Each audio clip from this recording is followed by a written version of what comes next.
танилцуулъя гэж. Ажлын хэсгийг танилцуулах уу? Дараа танилцуулах. Тий. Та 5-аас 10 минут хахад болно. Тийм үү. За жаа товчлчээ тий.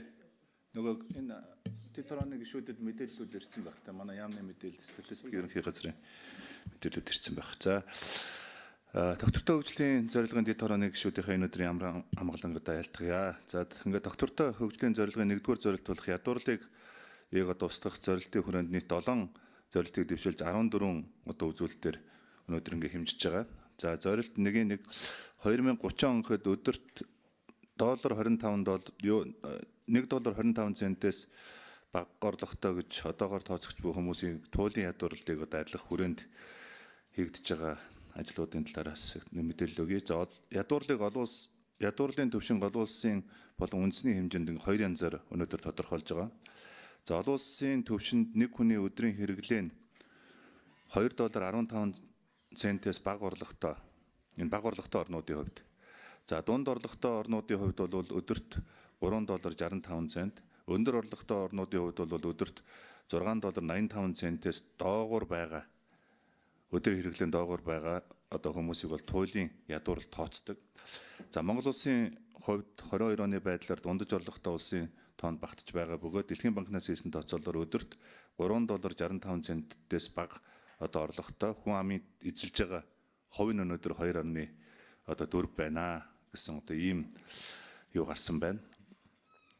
За хоёр зорилтын 1-2-т 2030 он гэхэд үндэсний тодорхойлолтын дагуу ядуурлын бүх хэмжигдэхүүнээр ядуу амьдарч байгаа бүх насны эрэгтэй эмэгтэй болон одоо насны онцлогийг яаж одоо хүүхдийн ядуурл гэх мэтлэнгээр хувийн жинг наазах нь одоо 2 дахин одоо бууруулахын томоохон зорилт тавьсан.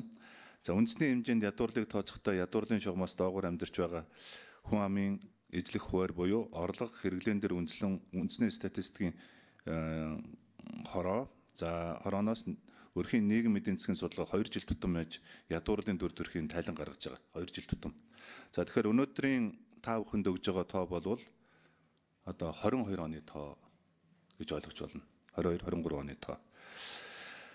За ингээд Монгол улсын ядуурлын төвшин 22 онд 27.1% буюу 913 мянган ядуурлын одоо шугамаас доогуур хэрэглээтэй амьдарч байна. За хөдөө орон нутгийн хүн амын 35.5% нь ядуурлын шугамаас бага хэрэглээтэй байгаа бол хот суурин газарт 23% байна. За үндэсний ядуурлын шугамаас доогуур амжиргаатай байгаа эмэгтэйчүүдийн эзлэх хувь 27.2%, эрэгтэйчүүдийн эзлэх хувь 27.2%, хүн амын насны бүлгээр авч үзвэл 0-оос 18 насны одоо хүүхэд 32%, 60-аас дээш насны бүлэг бол 18.4% нь одоо юм ядуурлалд байна гэсэн юм тооцоо байгаа. За хүний хөгжлийн тайланд 2010-оос эхлэн олон хэмжээст ядуурлын тайланг одоо гаргаж эхэлсэн. За Монгол улс олон хэмжээслийн ядуурлын тооцоонд одоо ашигласан хамгийн сүүлийн олон нийтэд ил болгосон судалгааны өгөгдөл нь 2018 оны тооцоололоор байгаа бөгөөд энэ тооцоолын дагуу Монгол улсын хүн амын 7.3% буюу 21 онд 243 мянган олон одоо хэмжигдэхүүнд одоо ядууралд өртсөн байна гэж харж байгаа. Тэгэхээр энэ олон хэмжээст ядуурл гэдгийг бид нар юу гэж ойлгох вэ гэхээр одоо дэлхийн улс орныг 40 гаруй улс орнууд бол үндсэндээ энэ ядуурлыг ийм олон хэмжээсээр хэмждэг ийм тогтолцоо шилжиж байгаа юм билээ. За манай улс одоо энийг 18 оноос одоо эхэлж хэрэгжилж байгаа. За гэхдээ одоо яг эцэлж одоо бид нар яг энэ олон хэмжээст ядуурлыг одоо яг ямар хэмжээсээр хэмжих үү? За аргачлалыг яаж эцлэх үү гэдэг дээр манай яам статистик ерөнхий газартай бас хамтарч холбогдох одоо эдийн засгийн хөгжлийн яам, сангийн яам гэх мэтлэнгээр одоо холбогдох яамдуудын ажлын хэсгүүд одоо гарч ажиллаж байгаа. За ингээд бид нар ер нь цаашдаа энэ олон хэмжээст ядуурлаар энэ үзүүлэлтүүдээр ядуурлаа хэмждэг болох ёстой гэж ойлгож байгаа. Тэгэхгүй бол олон жил бид нар чинь бараг сүүлийн 30 жилэл нэг юм ядуурлыг 27-оос 30%-тэй зарладаг. За ингээд 3 хүний нэг нь ядуу амьдардаг гэсэн нэг ийм л тоог одоо яамдууд нь зарладаг. Улс төрчид нь хэлдэг. Төсөв мөнгөний бодлого нэг ийм хэмжээнд л одоо батлагдж гардаг нэг ийм тогтолцоотой болсон байна. За тийм учраас цаашдаа бид нар энэ ядуурлын тухай одоо ойлголтуудаа нэг цэгцлэх хэрэгтэй юм байна. За ядуурлын энэ үзүүлэлтүүд хэмжиж байгаа энэ үзүүлэлтүүдээ бас тодорхой одоо цэгцлэх хэрэгтэй юм байна. За тэр тусмаа өнөөдөр одоо яг хүн амын аль хэсэг нь өнөөдөр энэ ядуурлалд одоо өртөөд байна вэ? Ядуурлын одоо энэ эмзэг бүлэгт одоо хамрагдаад байна вэ? За эндөө чиглэсэн одоо бодлогынхоо арга хэмжээнүүдийг одоо яаж авах вэ гэдэг дээр их тийм зэгцтэй бодлого хийх хэрэгтэй гэж ойлгож байгаа. За энэ хүрээнд бол манай яам одоо үндэсний статистикийн ерөнхий газартай хамтарч үндэсний хэмжээний одоо их хөгжлийн энэ платформуудыг боловсруулж байна. За ингээд энэ үндэсний хөгжлийн их хөгжлийн платформ бид нар бий болж чадах юм бол бид нар ядуурлыг одоо жинхэнэ утгаар нь одоо хэмжих, сумын хэмжээнд, аймгийн хэмжээнд, дүүргийн хэмжээнд одоо хэмжиж өнөөдөр энэ ядууралд өртөөд байгаа тэр 940 мянган нөхдүүд маань хаана яг юу хийж энэ ядуу гэдэг байгаа энэ юун дээр англи хэл дээр яагаад байгаад байгаа юм, яагаад энэ хөдөлтгүй гэдэг зүйлүүдийг одоо бид нар зөв хэмжих, одоо зөв онцлох одоо ийм болцоонууд бидний өмнө гарнаа гэдгийг бас хэлье гэж бодож байна. За зорилт 1-3 дээр үндэсний онцлог тохирсон нийгмийн хамгааллын тогтолцоо бүх хүнд зориулсан нийгмийн хамгааллын арга хэмжээ түүнд дотор нийгмийн хамгааллын үндсэн одоо үйлчлэгээ нэвтрүүлж түүнд ядуу эмзэг үлгийн дийлэнх хэсгийг одоо 2030 онд хамруулна гэсэн бас ийм зорилт байгаа. За энэ зорилтыг хэмжихэд нийгмийн хамгааллын арга хэмжээнд хамрагдж байгаа хүүхдүүд, за хөгжлийн бэрхшээлтэй иргэн ажилгүйчүүд, жирэмсэн их ахмад насныг одоо тухайн бүлгийнхээ хамт одоо харьцуулж тооцдог. За нийгмийн даатгалын одоо багц хуулийн шинжилгээг бид нэр улсын хурлд өргөн барихаар ингээд бэлэн боллоо. Сая засгийн газараа хэлцэгдсэн. За ингээд энэ хуулиар бас тодорхой томоохон нийгмийн хамгааллын тогтолцооны шинжилгүүд хийгдэнэ.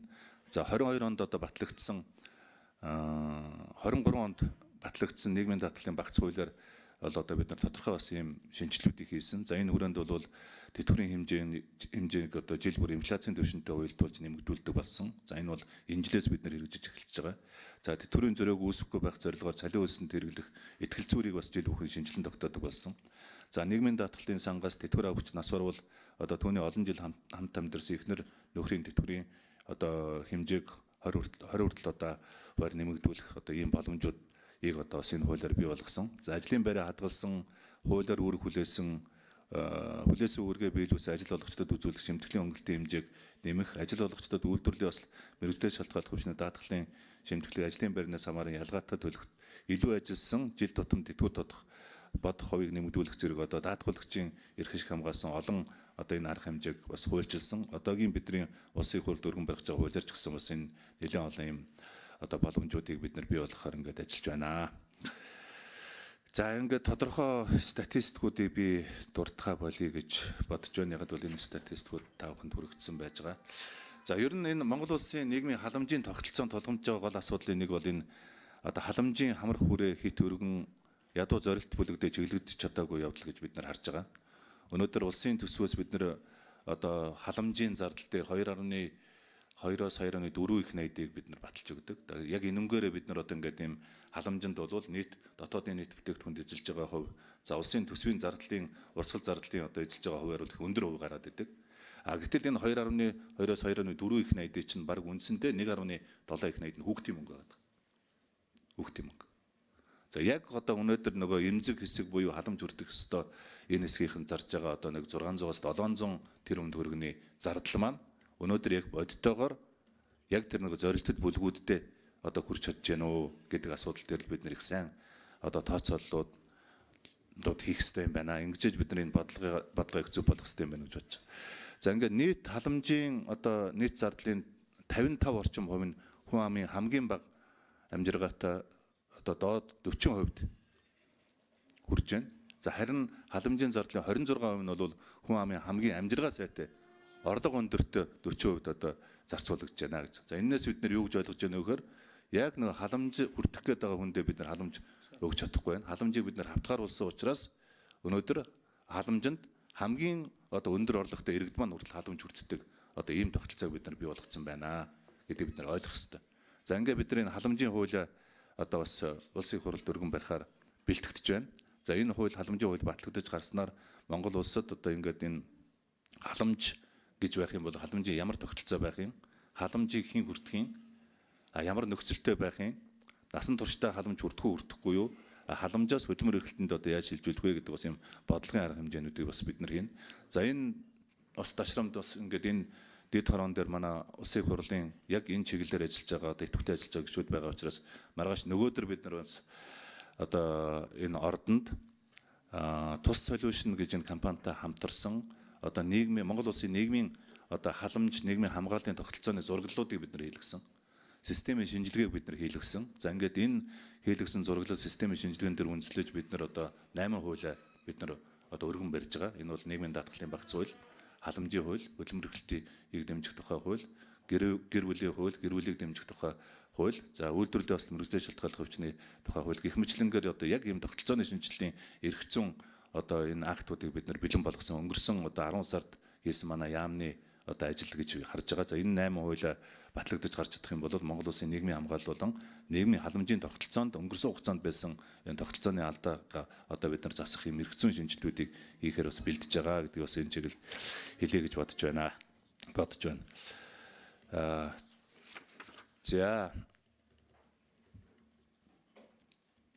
За зохистой хөдөлмөр эрхлэл гэдэг ойлголтыг одоо бид нар нэг мөр болгож ойлгох ёстой юм байна гэж харж байгаа. Ер нь бол манай энэ хөдөлмөрийн зах зээлийн бодлого, хөдөлмөр эрхлэлтийн бодлогууд бол яг энэ хөдөлмөрийн зах зээлээс нэлээд гажуудсан одоо ийм тогтолцоо байгаад байгаа. Тийм учраас цаашдаа бид нар энэ active labor market policy гэж ярьдаг юм байлээ. Энэ дэлхийн улс орнууд хөгжиж байгаа дэлхийн улс орнуудын хэрэгжүүлж байгаа хөдөлмөрийн одоо зах зээлийн идэвхтэй бодлого буюу одоо зохистой хөдөлмөр эрхлэл, зохистой ажлын байр гэдэг одоо энэ ойлголтуудыг бид нар бий болгох ёстой гэж харж байгаа. За энэ хүрээнд бол өнгөрсөн хугацаанд бид нар одоо хөдөлмөр эрхлэлтийг одоо дэмжих манай одоо энэ хөдөлмөр эрхлэлтийг дэмжиж байгаа өнөөдрийн одоо дэмжиж байгаа энэ тогтолцоо бол цаг үеэс одоо хоцорсон ийм тогтолцоо байгаа. За бид нарын саяын системийн анализыг хийж үзэхэд бол манай хөдөлмөр халамжийн байгууллагуудын бараг үндсэндээ 70-80% нь дандаа захиргааны чиглэлийн ажил хийдэг болцсон байна. Захиргааны чиглэлийн ажлууд. Гэтэл яг жинхэнэ утгаар нөгөө ядуурлалтайгаа одоо тэмцэх яг нөгөө хөдөлмөр эрхлэл рүүгээ одоо тэр бодлогуудыг хийх, тэр үйлчлэгийг хийх энэ хүмүүс нь 20-30% төрсэн байна. Энд гурвалжин бол эргэсэн байна. Тийм учраас эргэсэн энэ гурвалжинг одоо бид нар буцааж одоо эргүүлэх ёстой. Ингээд бид хөдөлмөр эрхлэлтийн бодлого, за хөдөлмөр эрхлэлтийг дэмжих энэ тогтолцооны шинжилгэүүдийг их зайлшгүй шаардлага байгаа гэж бид нар харж байгаа. За тэгээ энэ хүрээндээ өнгөрсөн хугацаанд бидний job center гэж одоо дэлхийн улс орнуудад байдаг одоо case management-ээр одоо үндэслэн суурилсан яг тухайн хөдөлмөр хайж байгаа иргэдэд яг ямар ажлын байран дээр зохистой ажлын байрыг дээр яаж холбож өгөх юм, яг ямар ур чадваруудыг тэр бий болгох юм гэдэг энэ чиглэлөө одоо тодорхой жинхэнэ утгаар нь одоо ийм зохицуултууд хийдэг ийм одоо job center-ийн үйлчлэгийг Улаанбаатар хотын хэмжээнд 6 үйлчлэгээ бид нар шинээр бий болгосон, та бүгдийн нүдэнд бас харагдж байгаа болов гэж бодож байна. За энийг бид нар цаашдаа бас сүлжээ болгож үндэсний хэмжээнд энэ жил одоо нийт 30 одоо энэ job center-ийн үйлчлэгийг одоо үндэсний хэмжээнд нэвтрүүлэхээр ингэж ажиллаж байгаа гэдгийг бас би